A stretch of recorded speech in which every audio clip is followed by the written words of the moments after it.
Dulu memang digital teknologi itu tidak diperhitungkan akan memberikan sebuah ruangan interaksi yang baru. Sekarang jadi diperhitungkan. Indonesia itu bukan cuma Sabang sampai Merauke, tapi ada ruang digital di mana kita berinteraksi lewat sosial media. Let's say di masyarakat kita ini masih ada beberapa generasi yang hidup, mulai dari baby boomers, mungkin masih ada yang lebih berumur panjang daripada baby boomers, Gen X, saya harus ngakui ya, saya pengennya ngaku millennials, tapi ternyata dari kelahiran saya masih Gen X. Millennials, Gen Z, bahkan sudah ada Gen Alpha, dan semuanya ini punya judul masing-masing. Ada yang disebut generasi digital imigran, yaitu milenial. Kenapa? Karena mereka lah yang berimigrasi dari analog ke digital. Ada yang disebut generasi digital native, Gen Z atau generasi Alpha. Tapi ada juga yang non-digital. Non-digital sebenarnya generasi saya dikategorikan non-digital sama baby boomers. Siapa di sini yang baby boomers dan Gen X? Tenang, kalau ada saya jadi tidak merasa terlalu sendiri ya. We know karakteristiknya setiap generasi ini, apalagi kalau dikaitkan sama sosial media pun berbeda-beda. Ada yang masih bermain Facebook in terms of, karena di Facebook saya masih bisa reunian sama teman-teman saya yang lama. Facebook adalah sumber reunian biasanya kan. Ada yang mungkin cuma berhenti di Friendster nggak ada, udah berhenti ya. Ada yang masih saya sosial media paling grup chat WhatsApp saja. Mungkin ada saja yang seperti itu ya. Tapi minimal WhatsApp itu diperhitungkan kategorinya sosial media loh, walaupun itu chatting ya. Tapi saya rasa sedewasa, kalau ngomong tua kayaknya ada tersinggung ya, sedewasa-dewasanya sebuah generasi paling tidak main WhatsApp. Aktifnya mungkin tidak di Facebook, saya cuma memantau saja, tapi paling tidak main WhatsApp. Nah, ruang interaksi atau ruang komunikasi yang baru ini punya ciri khas. Ini kalau ditanya masa depannya seperti apa?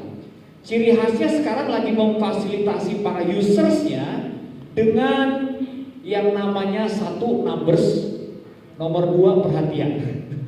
Numbers itu kayak gimana ya? Ya misalnya followers, subscribers, viewers, likes, itu kan numbers. Semakin banyak subscribers, semakin senang bermain di situ. Semakin banyak followers, semakin senang. Semakin banyak viewers, good comment, pokoknya numbers. Ini yang ditawarkan sama mereka. Nanti kita bisa bahas apa yang sisi lainnya. Tapi kan kalau pertanyaan masa depan, seolah-olah nanti juga termasuk pembuat platform sosial media ini akan fokus dalam persaingannya meningkatkan users atau pengguna, numbers juga. Nah, yang sisi lainnya apa? Sisi lainnya kita jangan melupakan juga dengan meningkatnya pengguna yang menggunakannya untuk kepentingannya, kebaikannya, manfaatnya. Ada juga pengguna yang menggunakannya untuk kepentingan yang lain, negative side of it gitu ya. Misalnya cybercrime yang terus meningkat. Artinya kalau cybercrime ya berarti ada penjahat juga. Kejahatan yang mungkin orang-orang seperti ini hanya memikirkan bahwa bisa juga memanfaatkan digital teknologi, ruang-ruang digital ini untuk memperoleh keuntungan yang paling besar, yang tentu saja untuk diri dia. Makanya ketika keuntungan semakin besar untuk kita, kesimpulannya lebih ke negatif, ya kan? Karena ya semakin memikirkan diri kita tidak memikirkan orang lain, akhirnya cara-cara yang menguntungkan diri kita pun menjadi halal. Anyway, ini the other side of it. Jadi artinya dalam perkembangan kalau bicara soal masa depan, nanti tidak juga cuma berbicara soal numbers. Kita masih terjebak di situ. Kita masih suka dengan grooming our social media. Gimana caranya saya mendapatkan followers, subscribers, konten apa yang membuat orang likes, komen. Minimal saya bisa mendapatkan, tadi kan yang nomor dua, perhatian. Kenapa perhatian? Karena sekarang perhatian jadi mahal. Sedangkan di sosial media perhatian jadi murah. Semurah apa? Ya kita posting sesuatu ada yang likes, itu perhatian. Kita komen di akun-akun gendut ya, akun-akun gendut tuh misalnya seperti Labetura. Siapa yang di sini following Labetura ya? Biasanya suka nggak mau ngaku tapi padahal following gitu. Siapa di sini yang following? Let's say nggak usah tahu Labetura. Dagelan ya, sesuatu yang lucu gitu. Nah kita komen di situ, terus komen kita mendapatkan respon dari orang, ada yang likes, ada yang reply, itu perhatian. Itu yang kita suka, numbers dan perhatian. Nah di other side of it adalah sebenarnya yang lagi berkembang juga adalah tingkat kepercayaan. Kenapa? Karena semakin banyak sekarang arus informasi di mana kita bisa memperkenalkan diri atau orang lain memperkenalkan diri di situ, atau akun-akun dengan profile pictures yang tidak meyakinkan, membuat orang jadi bertanya-tanya. Informasinya kan banyak banget. Which one is real? Which one is fake? Apalagi hoax juga berkembang, penipuan juga berkembang. Nah, currency yang satu lagi adalah trust. Ini sebenarnya the real currency, yaitu ketika seseorang sudah tidak lagi fokus sama peningkatan numbers, tapi fokus sama peningkatan trust. Ini beda loh. Nanti aplikasi dan grooming dan juga konsistensi dia membuat konten akan beda. Yang satu mikirin numbers, yang satu mikirin trust. Oke, ini udah langsung ke algoritma ya. Betul, Mas. Ya, jadi algoritma itu memang mesin belajar. Dia mempelajari perilaku kita. Ada dua jenis ya. Walaupun setiap platform sosial media itu punya algoritmanya masing-masing, ciri khas algoritmanya yang berbeda. Tetapi algoritma itu, kenapa saya bilang dua jenis? Kalau kita pelaku pertama ya, misal users, pengguna pertama sebuah platform sosial media, tentu saja dia belum punya satu data tentang perilaku kita. Jadi yang dia tawarkan dalam search engine-nya adalah sesuatu yang viral, yang trending, yang lagi happening apa. Tetapi kalau kita users yang sering, dia sudah mulai membaca perilaku kita. Oh ini Yosi itu suka banget cari yang berhubungan dengan bola basket misalnya. Saya suka main basket, jadi kalau searching tentang NBA ditawarin di situ, FIBA yang kemarin, pertandingan pemain basket akan ada muncul dalam algoritma mesin pencarian saya. Jadi dia mengikuti apa yang sering kita cari, apa yang menjadi kesukaan kita. Itu algoritma. Algoritma itu jadi memang nanti kalau kita bicara soal side effect-nya ada yang negatif, ada yang positif. Tapi pertama kali algoritma ini dipergunakan oleh platform sosial media tentu saja untuk membuat kita jadi mudah mencari apa yang kita sukai, dan efek sampingnya apa? Kita jadi lama bermain sosial media. Benar nggak? Kalau kita kalau di sini pasti banyak yang nganggu-nganggu, karena kalau kita main scrolling, bentar cuma ngeliat bentar, lagi nunggu-nunggu. Yang namanya bentar jadi lama, maksud cuma 5 menit, kenapa jadi setengah jam? Gara-gara yang muncul di bawah itu selalu yang ditawarkan yang kita sukai gitu ya. Walaupun ini nggak selamanya dari apa yang kita apapun yang kita follow pun, dia akan pilih dari followers kita juga dengan yang sesuai dengan apa yang kita sukai. Orang-orang yang sering kita intip siapa aja gitu yang muncul ya, yang suka tadi saya bilang dagelan akan muncul dagelan, yang suka lambe tura ya muncul tiba-tiba lambe tura terus ya. Nah ini kita baca lambe tura terus gitu ya. Nah ini hal-hal seperti ini yang perlu dipahami. Oh ternyata algoritma penyebab saya jadi lama main sosial media. Iya itu salah satu. Background saya, long story short, kalau misalnya kalian yang belum kenal saya dulu adalah mantan dari personel Smash dan sekarang berprofesi sebagai aktor. Ini bisa dibilang ada hubungannya dengan algoritma ya, dan ini cukup negatif sebenarnya. Jadi karena kita dulunya startingnya istilahnya boy band, terus dunia musik itu kan belum ada tempat untuk boy band waktu itu. Walaupun tahun 90-an tuh udah ada, tapi di tahun 2010 pas kita debut itu tuh nggak ada tempat untuk kita gitu. Jadi kita ke label, kita ke TV, kita ke radio, kita ditolak mentah-mentah. Akhirnya pada saat itu memang lagi naiknya platform namanya YouTube untuk istilahnya content creator untuk mengupload video karya-karya mereka gitu. Pada saat itu di luar negeri yang menggunakan fitur YouTube itu adalah Justin Bieber. Justin Bieber juga gede dari YouTube. Mulainya dari YouTube, dan kita akhirnya ya udah kita masukin aja. Karena nggak ada yang mau istilahnya nerima musik kita gitu. Akhirnya kita di YouTube. Nah, yang bikin kita terkenal justru negatifnya, kontranya lebih banyak. Jadi pada saat itu lebih banyak kontranya di komentar-komentar. Iya, saya nggak tahu ya maksudnya kinerja algoritma itu kayak gimana. Cuman maksudnya komentar-komentar yang negatif tuh lebih banyak daripada positif. Tapi somehow komentar negatif itulah yang bikin algoritma itu masuk ke misalnya akun YouTube kamu, dapat rekomendasi untuk nonton video kami. Tapi aku nggak tahu gimana. Itu namanya blessing in disguise. Blessing in disguise ya. Tapi itu somehow tahu nggak kerjanya kayak gimana? Karena salah satu yang ditawarkan untuk menjadi posisi-posisi teratas dalam algoritmanya adalah engagement rate. Nah, orang yang menghina kita dalam sosial media itu akan meningkatkan engagement rate. Mereka komen, apa sih boyband, belum saatnya kayak Indonesia punya boyband gitu ya.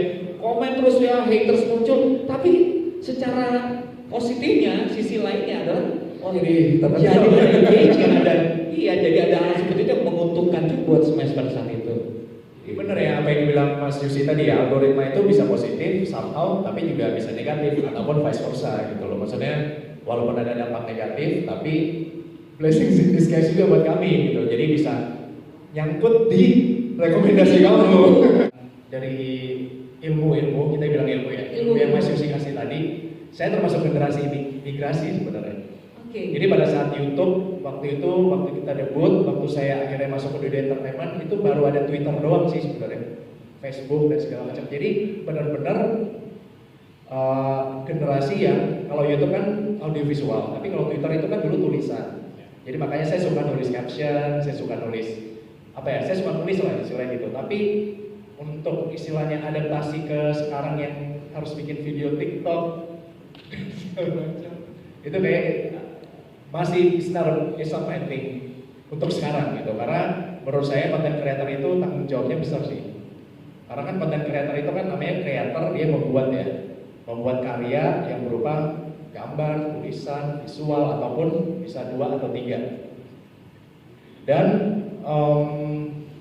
secara content creator kita pasti harus konsisten untuk upload karya. Kalau misalnya kita mau engagement rate kita naik.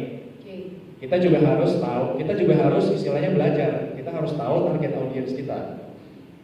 Kita juga harus selain konsisten kita harus otentik. Kita harus jadi diri kita sendiri. Walaupun misalnya sekarang tren FYP di TikTok, misalnya apa sih sekarang? Kayaknya joget-joget sih Mas. Joget-joget ya. Ya kita juga harus kayak menampilkan diri kita, tapi kita juga harus seotentik mungkin. Dan itu kan capek ya kalau misalnya kita harus ikutin tren tapi kita menjadi orang lain. Nah itu tuh sebenarnya content creator tuh menurut saya tuh susah, gak gampang. Gak cuma kita bikin video, kita rekam terus kita edit ini, karena kita harus konsisten, kita harus otentik, kita harus belajar juga tahu audiens kita maunya apa gitu. Kita harus menjadi diri kita sendiri. Dan kalau saya lihat ya, saya juga konsumen sebenarnya. Selain kreator tapi di dunia film, saya juga konsumen. Misalnya saya ada akun TikTok, walaupun cuma buat endorsement, tapi kadang saya ngeliat FYP yang tiba-tiba muncul di FYP saya gitu. Itu tuh sebenarnya tren yang makin kesini tuh orang-orang lebih engage sama cerita-cerita yang real. Bukan cuma nari-nari doang, bukan cuma nge-prank doang, itu cuma kayak musiman doang trennya. Tapi yang tren sekarang kita sharing cerita kita, real story, itu engagement orang lebih relate dan segala macam. Dan itu gak gampang kan, gak serta-merta kayak nulis novel, ya udah kita bikin fiksi aja kan gak gampang. Yes. Kita juga harus ada pertanggungjawaban. Jadi menurut saya, kalau untuk sekarang sih saya belum mengarah ke sana karena memang cukup menyita waktu dan tenaga juga sih jadi content creator. Harus ada tim yang memang siap untuk kalau misalnya untuk terjun jadi content creator, kita udah harus siap sih dengan tools yang ada gitu, nggak setengah-setengah. Jawabannya bisa. Bukankah kebanyakan konten-konten yang viral tersebut adalah konten-konten yang tidak direncanakan? Contohnya zaman dulu ya, saya bisa kasih contoh ini karena saya bisa melihat bahwa Bapak Ibu sekalian cukup related kalau saya sebutkan nama ini. Ada yang tahu Sinta dan Jojo? Dasar kau ini pada malu-malu Mas, padahal dulu pada bikin videonya ya. Biar mudah Pak, ekspresi siapa tuh? Ya. Oke, yang lebih kesini lagi, Bring to Norman. Ada yang tahu Bring to Norman? Yang lebih kesini lagi, Masuk Pak Eko. Ada yang tahu Masuk? Tapi sebelum mereka terkenal, mereka siapa? Cuma karena satu konten, mereka jadi viral. Apakah mereka merencanakan keviralan tersebut? Tentu saja tidak. Itu namanya apa? Otentik, original. Karena sebenarnya viral itu nggak ada rumusnya. Yang sekarang bisa menjadi viral karena subscribersnya sudah besar, ya bukan viral namanya itu, ya memang karena subscribersnya sudah besar sehingga mudah dia attract audience. Tetapi kalau pertanyaannya apakah orang dengan keotentikannya bisa terkenal? Ya bisa. Justru karena bisa itulah kita harus berhati-hati. Karena pertanyaannya adalah terkenalnya karena apa kan? Banyak juga yang tiba-tiba terkenal karena misalnya kontennya ngeprank, pengemis, nggak perlu banget, ya misalnya tidak mendidik, viral karena ngebully, viral karena macam-macam. Ya bisa aja, otentiknya ada, tidak direncanakan, viralnya ada, tapi pertanyaannya dikenalnya sebagai apa? Jadi itu bisa menjadi sebuah acuan, tapi bukan tujuan ya. Saya pengen menjadi orang yang terkenal karena otentikan saya. Acuan saja. Kalau mau terkenal karena keoriginalitasan kita ya itu bukan kita mengejar viralnya, kita mengejar manfaatnya. Kalau saya menyebutnya manfaat, fokusnya dengan memberi manfaat. Karena memang perilaku users, pengguna, netizen itu ada dua. Ada yang masih sibuk mencari, ada yang sudah sibuk memberi. Yang mencari followers, subscribers. Kalau yang sudah sibuk memberi, dia melihat apa yang dia miliki. Dia punya talenta, dia punya skill, dia punya kehebatan, kekuatan. Ya, yang tadi otentik itu sebenarnya ada related to that. Karena dibalik originalitasan kita, ada kekuatan kita sebenarnya yang orang lain tidak miliki. Sayangnya banyak orang yang melihat otentik atau originalitas orang lain dan ingin memiliki hal yang sama, padahal beda.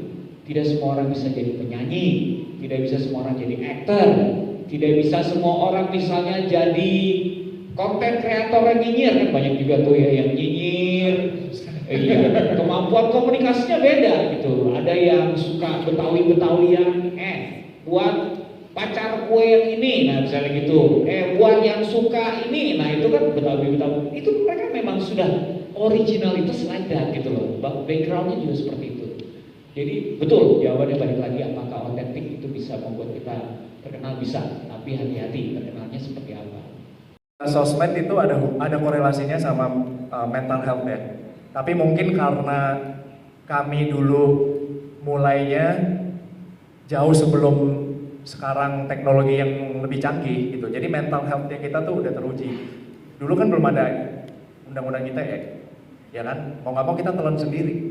Kalau sekarang content creator mungkin sedikit tersinggung udah gue laporin nih apa segala macam gitu. Jadi kan memang udah ada hukumnya gitu. Kalau dulu kan memang kita mau ngomong ke siapa, nggak ada hukumnya, nggak bisa kita tuntut. Kalau misalnya ya udah kita telan sendiri gitu. Emang awal-awal sedih sih, sedih banget gitu. Maksudnya kita bikin lagu itu, kita selain invest uang ya, kita invest tenaga, waktu. Jadi kayak tiba-tiba karya kita kayak dilecehkan kayak gitu kan, kayak sedih sih. Sampai ada beberapa saat tuh nggak main sosmed dan segala macam, tapi karena engagement tinggi jadi subscribernya kita nambah, followers Twitter nambah dan segala macam. At some point kita kayak wow, kayak kaget juga. Maksudnya dari yang bukan siapa-siapa tiba-tiba kita pengen bikin karya, terus sosmednya engagementnya tinggi, jadi tiba-tiba mendadak jadi siapa-siapa. Segala perkataan kita yang dulu nge-tweetnya bebas sama temen gitu, bercandaan, dagelan dan segala macam, sekarang jadi harus kayak menata perkataan gitu, kayak ini boleh nggak ya, mikirin caption, ini gimana ya, ntar ujungnya gimana ya gitu-gitu. Jadi mental health itu penting sih, dan dulu sih emang ngerasain down banget. Tapi untuk sekarang kalau misalnya udah terlalu buruk gitu misalnya perkataannya atau komennya, ya udah tinggal blok aja, gampang. Kan tombol blok itu kan diciptakan, fitur blok itu kan diciptakan untuk itu sebenarnya. Itu jadi kalau misalnya memang kita nggak mau respon atau kita merasa itu nggak baik untuk mental health kita, ya udah kita hapus aja, blok aja, gampang. Pertanyaannya adalah seperti ini. Apakah saya pernah juga, mungkin mulainya dari sini, pernah mengalami apa yang Morgan alami atau grupnya Smash alami? Saya dulu pernah ada satu kasus di mana saya itu isu yang diedarkan atau bungkusan kebohongan yang disebarkan adalah saya adalah kepala buzzer istana. Oh iya, jadi wah hebat sekali. Tapi memang itu karena dari sebuah acara talk show ya, saat itu juga masih belum selesai hiruk pikuk bipolarisme, ujaran kebencian, dan masih banyak perpecahan juga, sisa-sisa baik pemilu dan pilkada, mungkin mereka masih mengkait-kaitkan. Padahal saat itu saya sudah aktif di Siberkreasi. Siberkreasi itu gerakan nasional literasi digital. Fokusnya literasi digital. Ada program yang namanya School of Influencers yang bukan sama sekali bicara soal grooming buzzer satu dan segala macam. Yaitu literasi digital aja. Di daerah kita ke kampus, ke masyarakat setempat, saat itu masih heboh-hebohnya menjadi konten kreator atau YouTubers. Nah, kita dalam hal ini ingin memberikan literasi supaya mereka memiliki paling tidak kemampuan dasar membuat konten dan be the next positive influencers. Ujungnya seperti itu. Dan tentu saja saya bereaksi seperti ini, wah ini masuknya kemana-mana nih, ke sosial media saya, ke sosial media anak saya, ke istri saya, kemana-mana gitu. Terus saya, wah ini saya mesti bikin video, saya pikir semudah itu. Kalau saya kasih jelaskan dengan video, ya yang nonton udah ngerti, oh ternyata ini memang ada sengaja pihak yang membungkus dan mengarahkan ke sana. Ada yang sampai seniat mengedit saya punya foto loh. Jadi saya punya foto, dikasih gambarnya itu kepala Basri sana, benar-benar dikasih gambar seperti itu. Luar biasa. Dari gambar aslinya itu ada Golden State Warriors. Seniat itu. Captionnya, kalau ketemu orang ini di jalan bunuh aja. Nah ini udah bukan cuma kutuk yang ada di sosial media, bahkan sampai tindakannya sejauh itu. Nah saya jadi ingat pada saat itu, ini mungkin bicara soal mental health dan segala macam. Saya sebelum ini terjadi 2 tahun sebelumnya, kan saya main YouTube juga, ya YouTube-nya namanya Cameo Project. Kita banyak konten-konten nasionalisme dan segala macam. Oleh karena konten-konten tersebutlah kita terpilih jadi ambasadornya Creator for Change-nya YouTube dari Indonesia. Kita dikirim ke headquarters di London. Salah satu kelas yang ini penting ya saya sampaikan. Ada seorang profesor berkebangsaan Suriah, dia jadi warga negara London lah ya, kalau London Inggris. Dan dia bekerja di departemen deradikalisasi. Dia ngomong kayak gini, making contents are really good. You guys are the best ambassador from your country, dia bilang gitu. Tapi but you need to know what? Engaging to your haters, to your criticizers, it's very important. Not only making content. Jadi bagaimana kita merangkul atau berkomunikasi dengan bukan yang ngefans, bukan yang setuju dengan konten kita, justru yang berbeda pendapat. Itu penting, dia bilang kayak gitu. Kenapa? Karena they need to know this. Di ruang digital itu banyak values yang masih berproses. Beda, pertemuan komunikasi, culture yang ada di ruang digital itu berbeda dengan tatap muka. Kita bertemu dengan strangers banyak sekali di situ. But you need to be able to bersuara, memperjuangkan nilai-nilai tatap muka tersebut. Katakan sama mereka bahwa berbeda itu oke.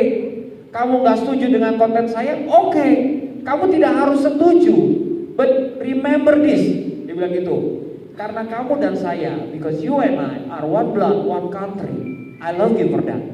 Jadi jangan selesaikan dengan permusuhan. Selalu ingat untuk menyelesaikannya dengan cinta, dengan kasih, dengan perdamaian. Lalu itu yang saya lakukan. Kenapa saya kok diingatkan pada saat saya mesti menjawab orang-orang haters ini dengan pesan yang itu ya? Terus saya jadi berfokus kepada manfaat. Saya sudah tidak lagi fokus sama pembelaan. Kenapa saya mesti bela diri ya? Udah kasih aja manfaatnya. Manfaatnya apa? Ya saya mengingatkan Bapak Ibu sekalian yang masih membenci saya saat ini. Ingat saat ini saya sudah memaafkan. Biarlah waktu nanti yang akan membuktikan siapa yang benar, siapa yang salah. But remember this, because you and I are one blood, one country. Saya ngomongnya mirip-mirip lagi, kebungkus dengan perkataan yang berbeda. I love you for that. Saya tetap mengasihi Bapak Ibu sekalian yang membenci saya saat ini. Enak kan kalau kayak gitu? Dengan kebebasan seperti itu kita bisa lebih berdampak sebenarnya. Makanya saya pikir salah satu yang penting untuk dijadikan modal buat semua konten kreator adalah dewasa terlebih dahulu. Kemampuan kita mengendalikan diri sebelum kita dikendalikan oleh sosial media. Poin gue setuju sama Mas Yosi karena itu yang kita lakukan dulu. Jadi pas lagu pertama kita dihujat habis-habisan, plagiat Korea lah, apa segala macam lah, boy band lah, gak jelas lah gitu-gitu. Akhirnya kita bikin lagu kedua karena kita dibully secara sosmed. Kita akhirnya bikin lagu Senyum Semangat. Oh iya, ada liriknya yang lagu kedua, Gudi. Jadi kita at some point somehow itu juga banyak mengubah, istilahnya banyak mengubah hidup anak-anak muda yang dibully juga gitu loh. Makanya kita puji Tuhan waktu itu makin Jadi makin terkenal. Jadi lagu pertama kita kontra, lagu kedua karena kita bikin lagu dari bulian itu kita akhirnya oke, kita bikin karya yuk, kita jawab dengan karya. Akhirnya kita makin banyak yang pro. Jadi itu berbalik situasinya. Kita balasnya nggak usah dengan hate speech juga, nggak usah kita cari atau nggak usah kita tuntut karena nggak akan kelar sebenarnya. Kalau misalnya nggak ada yang mau ngalah dari kedua belah pihak, nggak akan kelar-kelar. Justru dengan Mas Yosi tadi bikin video cinta kasih, kita juga bikin balas dengan karya yang positif. Kita ngeluarin karya. Emang haters kerjaan lo apa? Lo cuman di rumah doang gitu kayak. Modal jempol gitu ya. Ngetik-ngetik, maksudnya ngetik-ngetik hate speech gitu. Tapi nggak apa-apa, kita balas dengan karya. Dan itu justru keadaannya jadi kebalik gitu. Jadi makin banyak yang pro ke kita loh. Mau nyampein aja karena kita kan bicara soal wealth, wisdom, kebijakan yang membuat kita makmur ya. Bukan cuma bicara dari sisi ekonomi, tapi di sosial media itu banyak sekali yang membuat kita jadi tidak makmur karena kita tidak bijak sebenarnya. Menjelang tahun politik, bentar lagi kita akan masuk tahun politik, akan banyak diskusi di sosial media yang menghangat. Sekarang saja sudah mulai ya, pertempurannya sudah mulai. Nah, kita harus bijak, kita harus tahu tidak semua yang berbicara dengan keras. Ini saya temukan soalnya waktu itu di sosial, di ruang digital, is a person. Bapak Ibu sekalian, tidak semuanya manusia, tidak semuanya, ada juga yang memang robot, ada juga yang memang sistem, manusia yang bekerja untuk tujuan tertentu. Apakah Bapak Ibu pernah melihat orang-orang jelas-jelasan menawarkan jasa seperti ini? Ada yang butuh cyber army. Ini saya pernah dapat loh. Ada yang butuh cyber army, kita bisa mendukung pendapatnya, ya. Langsung yang menyerang pendapat yang nggak setuju sama pendapat bapak atau ibu atau saudara akan kita serang habis-habisan. Tinggal dikasih tuh, dia punya fasilitas jasa, mau diserangnya sampai kayak gimana, mau 24 kali 7 bisa. Benar-benar sampai kayak gitu. Nah ini kan artinya apa? Artinya memang tidak semua real. Di sosial media itu tidak semua real. Ya, yang real cuma kita, bagaimana kita menyikapinya. Jadi ya itu menjelang tahun politik, nanti kalau bertemu dengan orang-orang yang nyerang, ini belum tentu semuanya orang ya. Tenang aja udah, tenang. Jaga kita punya hati dengan segala kewaspadaan. Undang saya jadi pembicara di sini itu karena trust juga. Kalau nggak dipercaya saya punya sesuatu yang ingin disampaikan, belum tentu saya terpilih untuk menyampaikan. Bener kan, sesederhana itu. Nah ini trust ini adalah berasal dari konsistensi, bagaimana kita memperjuangkan apa yang menjadi kepedulian kita. Dampak berikutnya adalah bagaimana kita melihat viewers kita menunjukkan perubahan ketika mereka menonton konten kita. Ya, itu yang menular, artinya ada komunitas yang membuat video yang sama ya. Ada beberapa video lainnya. Nah itu dampak. Kita bisa melihat langsung bahwa apa yang kita kerjakan membuat orang lain ingin menyuarakan hal yang sama, bahkan bukan cuma sekedar menyuarakan, tapi juga membuat. Mungkin viewersnya nggak sebanyak videonya Atta Halilintar atau Ria Ricis atau apapun itu, tapi saya selalu membuat sebuah analogi seperti ini. Atta Halilintar viewersnya atau subscribersnya let's say banyak jutaan, ya. Kenal nggak sama satu orang yang followersnya cuma 1, tapi dampaknya luar biasa bagi bangsa Indonesia. Perbandingan antara Atta Halilintar, saya kasih sosok satu lagi adalah Mbok Sarinah. Siapa itu Mbok Sarinah? Ya mboknya Soekarno. Soekarno dalam autobiografinya menulis, si Mbok ini yang mengajarkan dia tentang menghormati perempuan dan juga kemanusiaan. Kemanusiaan adalah sila kedua dari Pancasila.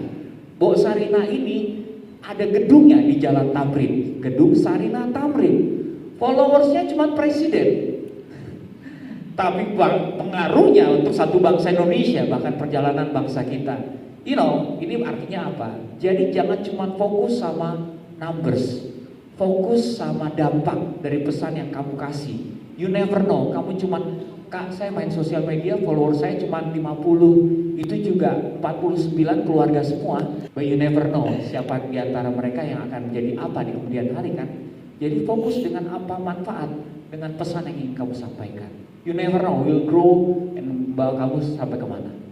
Kalau misalnya dilihat secara langsung ya, orang-orang pasti akan lebih tertarik sama yang shiny content ya kan, yang viral, yang misalnya marah-marah atau gosip atau apa. Ya udah kita kayak nontonin tapi lama-lama capek ya. Ya nggak sih, kayak itu kayak nggak ngasih something value untuk kita, tapi malah kita kayak energinya kekuras banyak.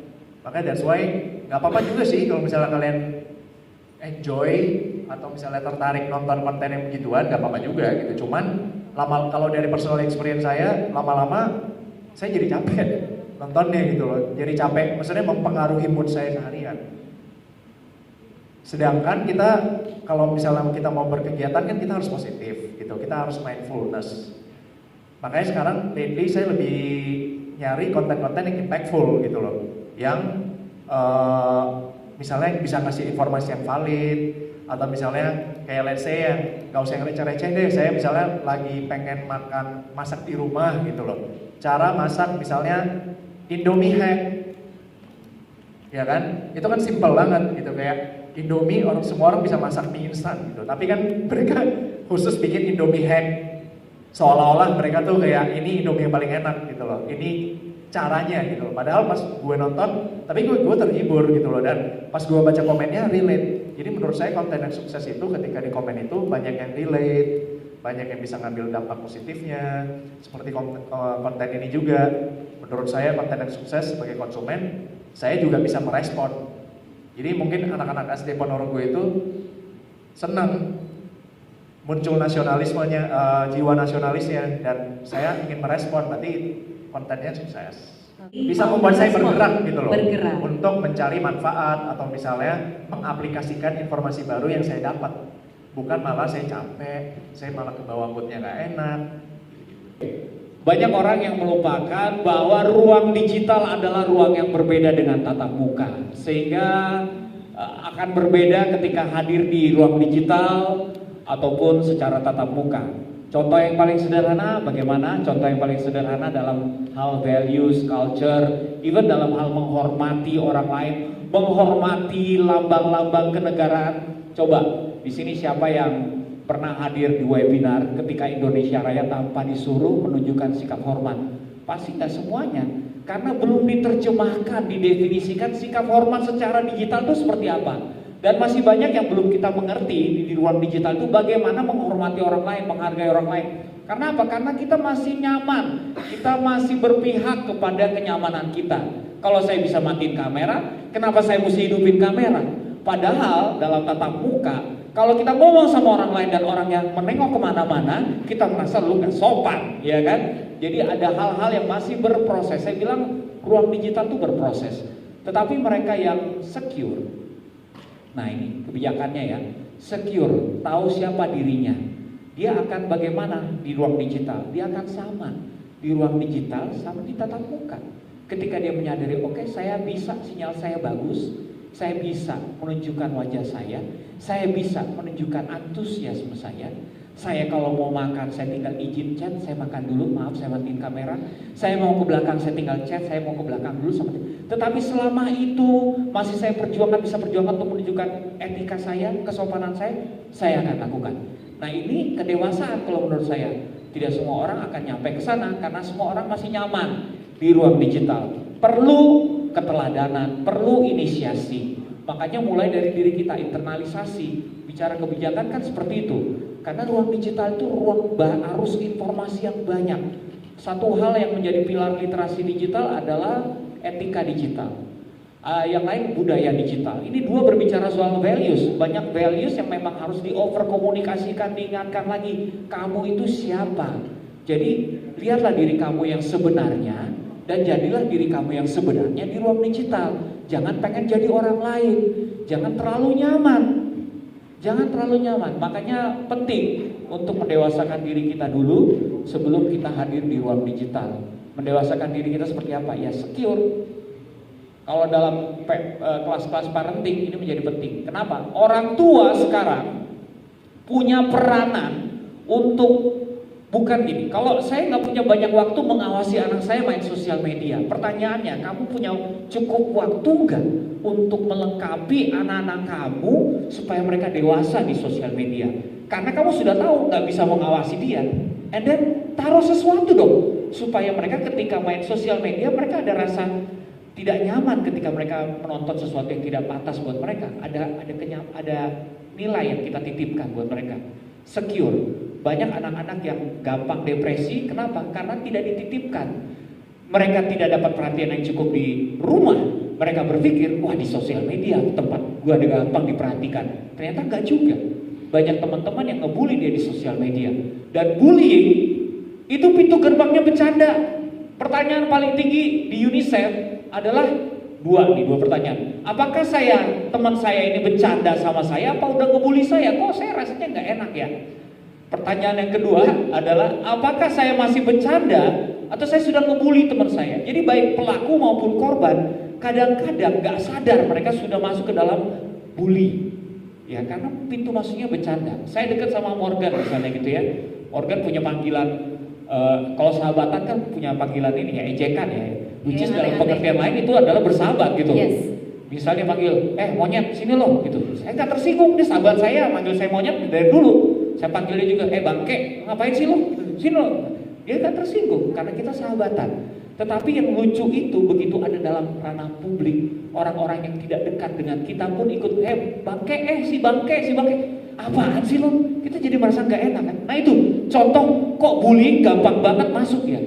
Begitu satu orang sudah jadi korban, dia akan terus jadi korban. Karena orang senang dengan reaksinya, sedangkan dia tidak bisa berbicara karena takut kehilangan teman. Bayangkan, begitu kompleksnya permasalahan bulian dan itu masih berkumpul. Yang terakhir kan bully ya, itu walaupun real, fisik. Saya kasih tahu di zaman kita apa ada yang anak-anak dipukulin kayak gitu juga? Ada sebenarnya, cuman nggak ada sosial media aja.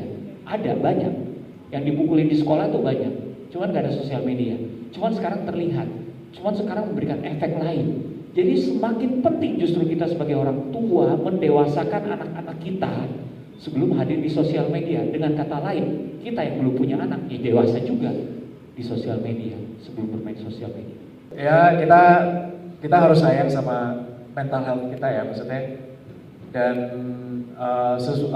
sesuai pengalaman saya dari dulu sampai sekarang, kalau mau sosmed itu, ini saya lately baru discover ya, ojo baperan. Kalau mau main sosmed tuh udah jangan baper. Mau dari yang pengguna, kreator ya, ataupun dari konsumen udah jangan baperan gitu. Dan saya memang agak old soul ya, maksudnya bahasa tulisan itu kan kadang beda. Kayak kita ngechat walaupun kita bercanda, mungkin Mas Yosi terimanya, kok lo agak kasar ya, padahal maksud gue bercanda. Nah makanya gue lebih suka ngomong langsung face to face sih sebenarnya. Memang saya generasi milenial tapi saya agak old soul ya. Saya suka face to face, ngobrol sama orang.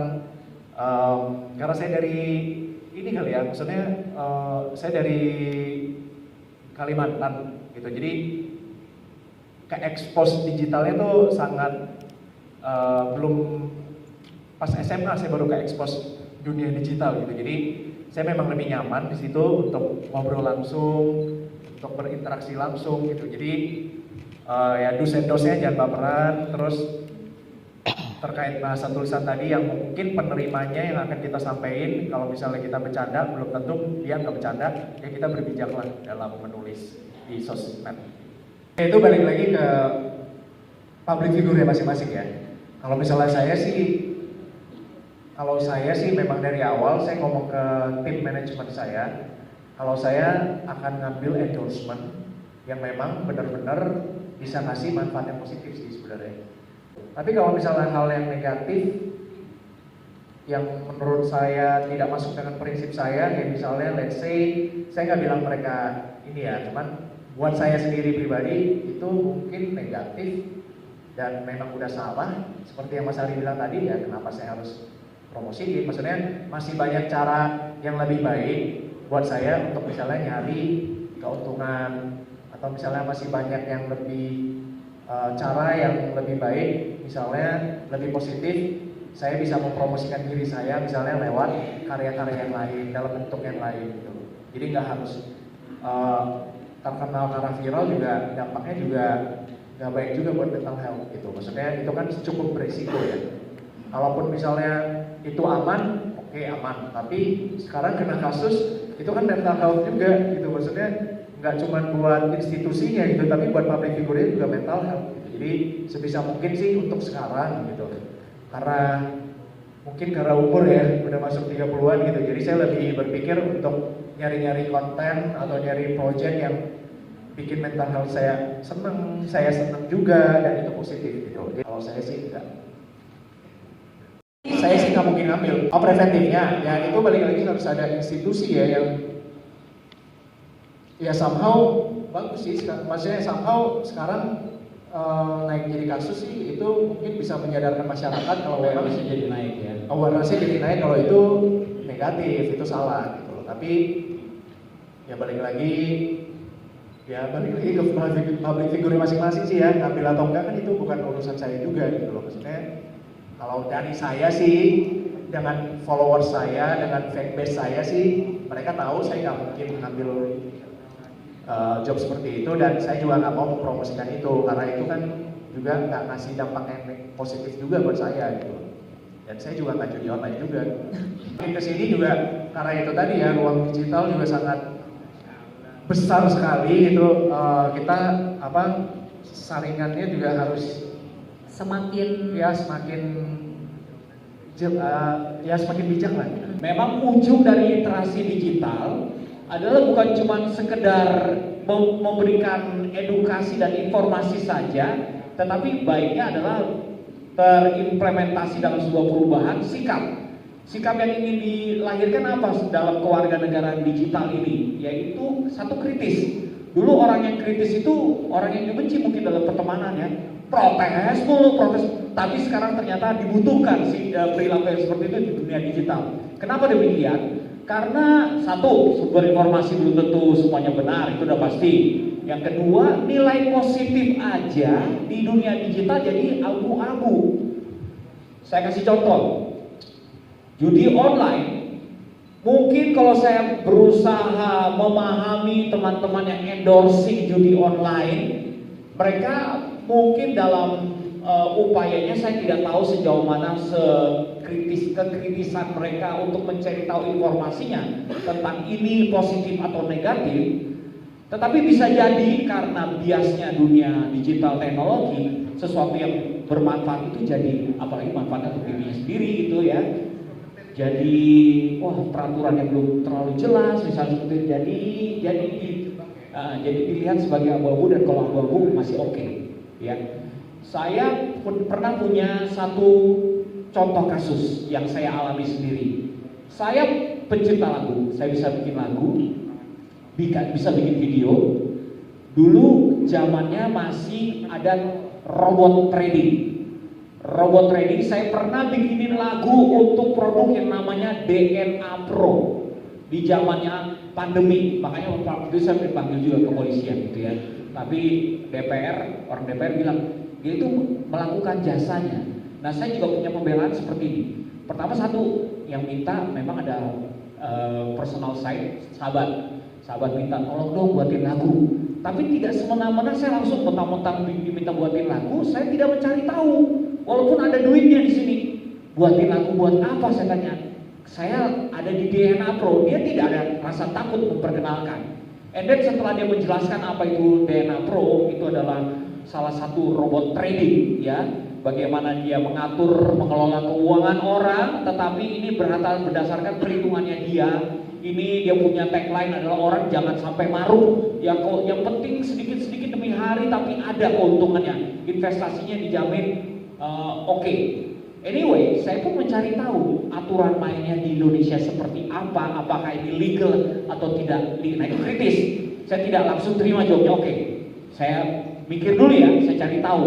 Saya melihat bahwa benar pada saat itu memang tidak secara tegas dikatakan itu ilegal. Tidak. Ya, regulasinya itu juga tidak.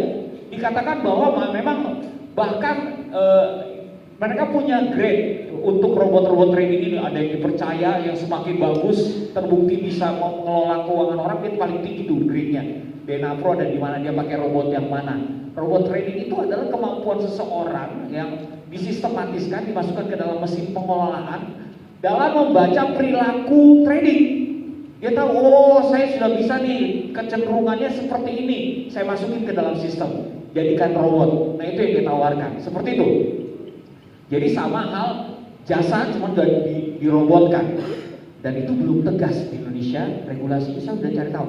Jadi saya pikir, oh oke nih kayaknya aman. Nah, even sudah intinya adalah even saya sudah berhati-hati itu pun tetap aja ada resiko ternyata. Ya di kemudian saya nggak tahu ada yang bilang wah ini tapi dihubungkan dengan tahu nggak yang mengangkat isu ini, dia ada kasus ini dan segala macam, mungkin buat sisi lain lah itu setelah itu. Yang kita mau pelajari saat adalah bayangkan sudah sekritis itu saya, sudah berhati-hati saya seperti itu saja masih bisa terkena resiko. Apalagi mereka yang naif, yang bilang semuanya itu ya kalau abu-abu ya udah nggak apa-apa.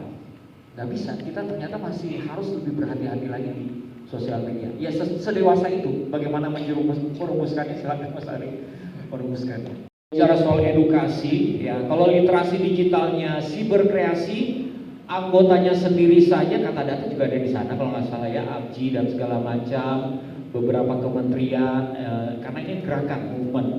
Platform-platform multi corporate ini, baik TikTok, Instagram, Facebook, mereka yang punya tanggung jawab atau ketertarikan untuk meliterasi konteksnya literasi digital, pasti banyak kan sudah bergabung di siberkreasi.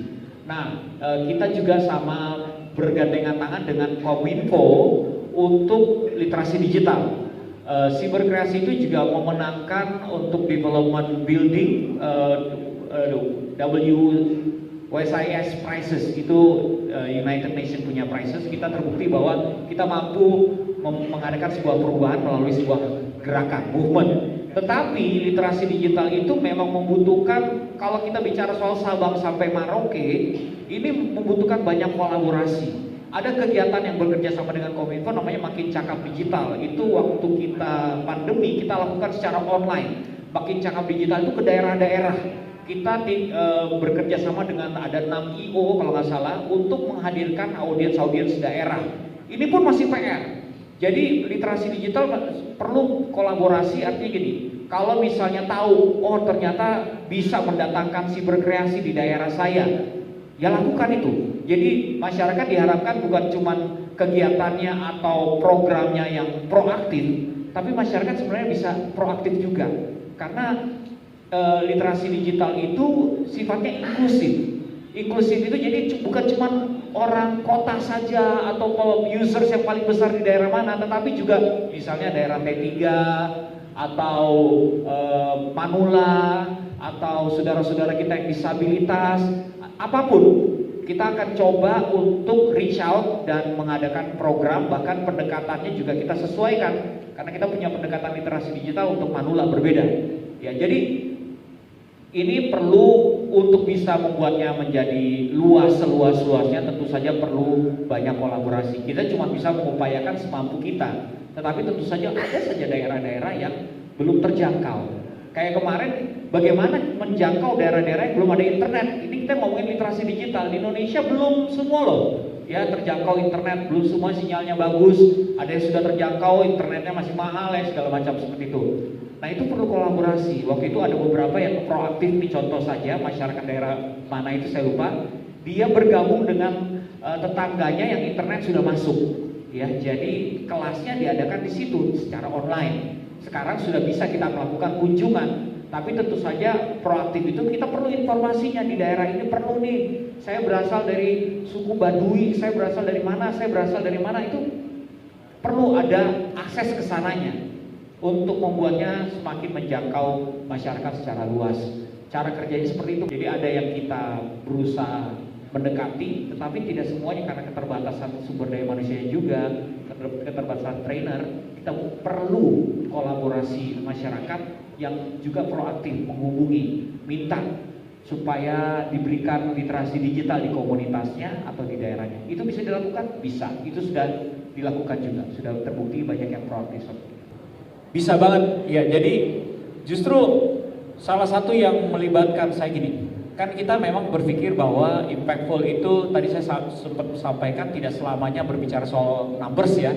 Impactful itu ketika orang merasa ini manfaatnya ada, bahkan sampai bisa menggerakkan seseorang untuk melakukan sesuatu, bahkan lebih jauh sampai bikin konten. Kalau ini kita lakukan secara konsisten, ini tidak harus menunggu viewers atau subscribersnya banyak. Saya kasih contoh, orang kalau sudah percaya sama kita, ini banyak yang sudah mulai konsisten dengan kontennya, misalnya food bloggers, ya. Dia tidak perlu besar, ada pengusaha-pengusaha kecil yang merasa saya mungkin lebih mampu di endorse sama dia daripada yang lebih besar, sudah mulai percaya untuk bisa bekerja sama, berkolaborasi. Sama halnya dengan beauty bloggers, mereka banyak juga dengan, tidak semuanya yang, kalau kamu lihat dari konten-konten mereka itu tidak semuanya yang produk besar ya, maksudnya ada juga produk-produk yang memang sesuai dengan kapasitas. Mereka akan hire influencers yang sesuai dengan budgetnya karena followersnya seperti itu. Tapi mereka lihat ada impactnya, ini dia cukup rajin loh engaging dengan dengan followersnya misalnya seperti itu. Jadi ada penilaian-penilaian khusus yang dipertimbangkan oleh produk untuk endorsing, itu satu ya misalnya. Lalu kalau kita berhasil membuat orang lain percaya sama kita, sebenarnya jangan cuma melihat kesempatan yang muncul dalam endorsement. Gak semua kesempatan munculnya endorsement.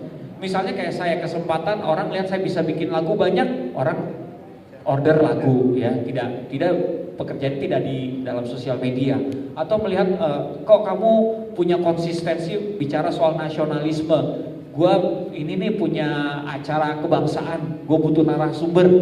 Dia lihatnya dari mana? Dari konsistensi, bukan dari viewersnya ya, bukan dari itu. Dia melihat konsisten nih, bicara soal ini ada satu yang bisa dibagikan.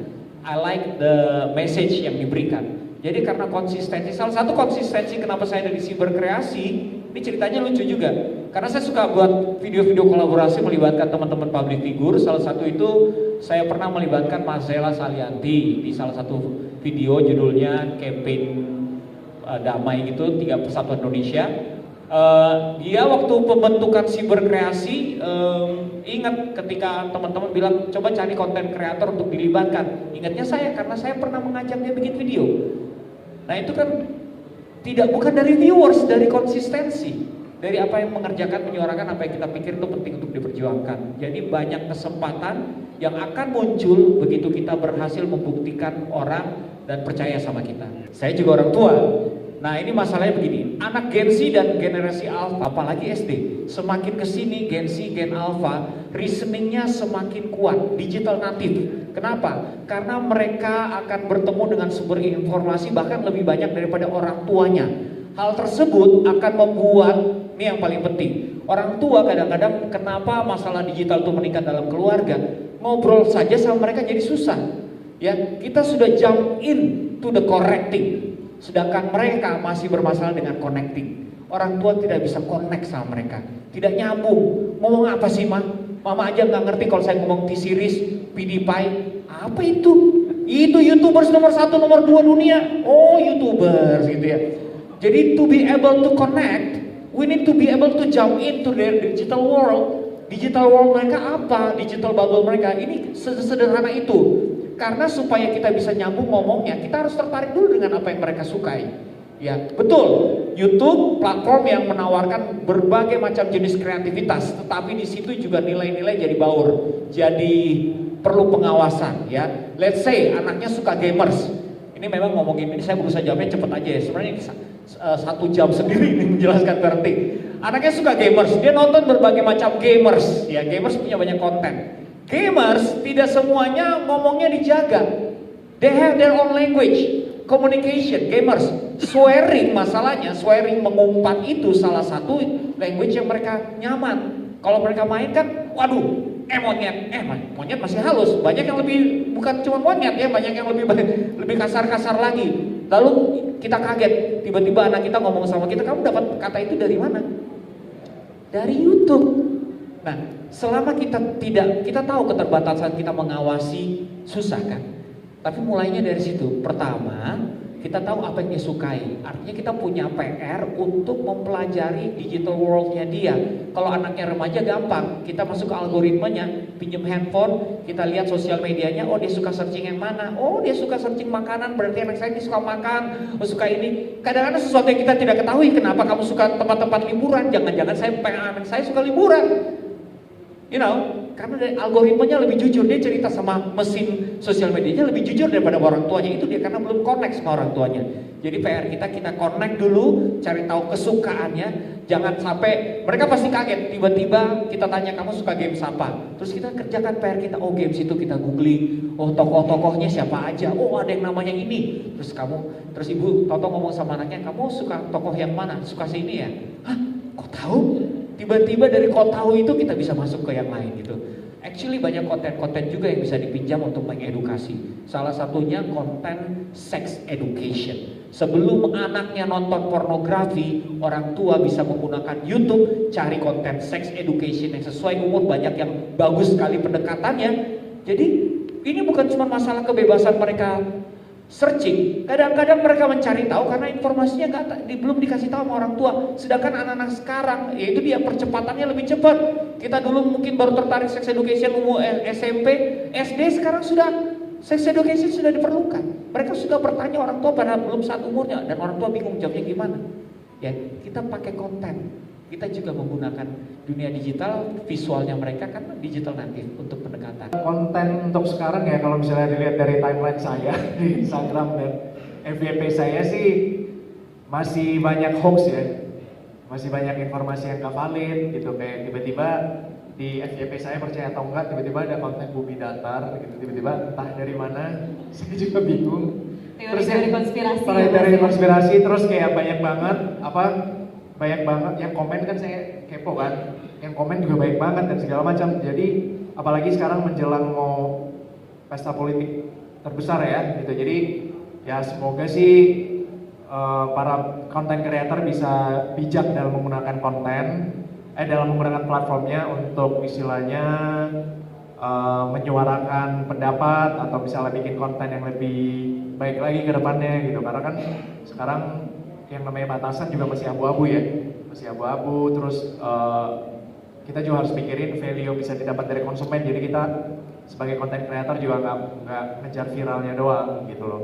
Dan saya juga nggak tahu sih ya monetize apa enggak, saya juga nggak ngerti gitu. Tapi kan itu bukan yang kita pengen cari. Sebenarnya content creator yang baik itu kan yang bisa jadi inspirasi buat orang.